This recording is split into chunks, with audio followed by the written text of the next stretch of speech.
निधि की शादी किशन नगर में जतीन के साथ हो जाती है। उसकी 2 सास थी, एक तो उसकी सास और एक उसकी दादी सास। निधि स्वभाव में बड़ी ही चंचल स्वभाव की थी और ये बात उसकी सास को बिल्कुल पसंद नहीं थी। एक दिन निधि हेडफोन लगाकर गाने सुन रही होती है और नाच रही होती है। तभी उसकी सास वहाँ आ जाती है। It's the time to disco, कौन मिले देख किसको, It's the time to disco। निधि जैसे ही मुड़ती है, उसकी सास वहाँ खड़ी होती है। वो अपनी सास को देखकर नाचना बंद कर देती है। मम्मी जी, मैं ना बस थोड़ा। नहीं नहीं बहू, और नाचो, पूरे दिन रात एक कर दो प्रैक्टिस में। क्या है ना, तुम्हें तो डांस इंडिया डांस में जाना है ना। Dance India dance? नहीं नहीं मम्मी जी, वो तो मैं बस ऐसे ही। हाँ हाँ पता है, तुम ऐसे ही ठुमके मार रही हो, नाश्ता तो बना नहीं है अब तक। ओह, बस मम्मी जी, मैं जा ही रही थी बनाने। तभी वहाँ निधि की दादी सास आ जाती है। अरे बहू, जरा मेरे कमरे में तो चल, तेरा चश्मा नहीं मिल रहा है। माँ जी, चश्मा मिलेगा भी कैसे, वो तो आपने अपने सर पर लगा रखा है। भूल गई थी मैं। सास वहाँ से चली जाती है और दादी सास निधि की तरफ देखकर मुस्कुराती है और आंख मारती है। अगले दिन निधि टीवी देख रही होती है। तभी वहाँ उसकी सास आती है और कहती है, बहू, ये क्या, दिन भर टीवी के सामने अपनी आंखें खराब करती रहती है तू। मम्मी जी, वो कोई काम नहीं था तो मैंने सोचा कि टीवी ही देख लूं। अच्छा, काम नहीं था, कोई नहीं, रात में घर में कुछ रिश्तेदार आ रहे हैं, उनका खाना बनाना है। चलिए बहुरानी जी। हैं? कितने लोग आ रहे हैं मम्मी जी? यही कोई 10-12 लोग होंगे। अभी से ही लग जाओ काम पर, समझी।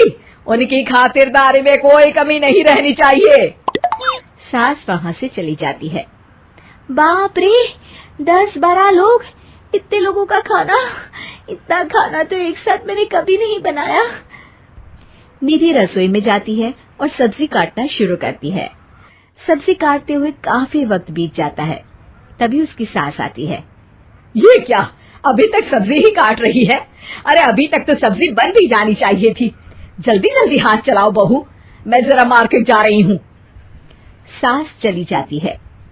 इतना सारा काम है और खुद अकेले ही करना पड़ रहा है मुझे। निधि सब्जी काटने के बाद आटा गूंदना शुरू करती है तो देखती है कि आटा खत्म हो गया है। आटे के पैकेट ऊपर वाले स्लैब में रखे हैं। ओफो, एक काम और बढ़ गया।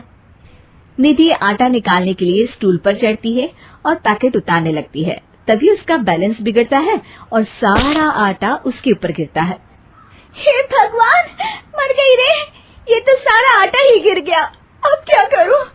आज तो सासू माँ से बहुत डांट पड़ेगी।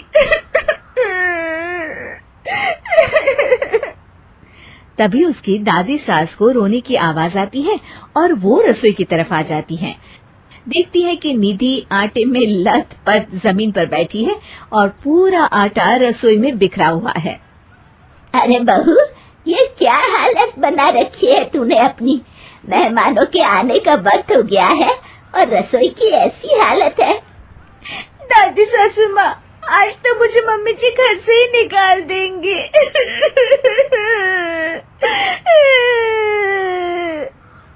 ओफो, रोना बंद भी करो और जल्दी से सफाई शुरू करो। चलो, खाना मैं बना देती हूँ। निधि सफाई में लग जाती है और दादी सास झटपट सारा खाना बना देती है। रात में सारे मेहमान खाने पर बैठते हैं। लीजिए ना, आज तो सारा खाना हमारी बहू ने बनाया है। सब खाना शुरू करते हैं। कैसा लगा आप लोगों को बहू के हाथ का खाना? खाना तो बहुत ही अच्छा बना है। हाँ हाँ, और ये पालक पनीर तो बहुत ही अच्छा है। ये सुनकर निधि बहुत खुश हो जाती है और अपनी सास की तरफ देखती है तो देखती है कि उसकी सास तो कुछ भी खा ही नहीं रही होती। अरे मम्मी जी, आप लीजिए ना, मैं परोसती हूँ आपको। ये लीजिए पालक पनीर और ये लीजिए रोटी। सास जैसे ही खाने का निवाला खाती है तो अपनी बहू की तरफ देखती है कैसा बना है खाना मम्मी जी? सास दादी सास की तरफ देखती है।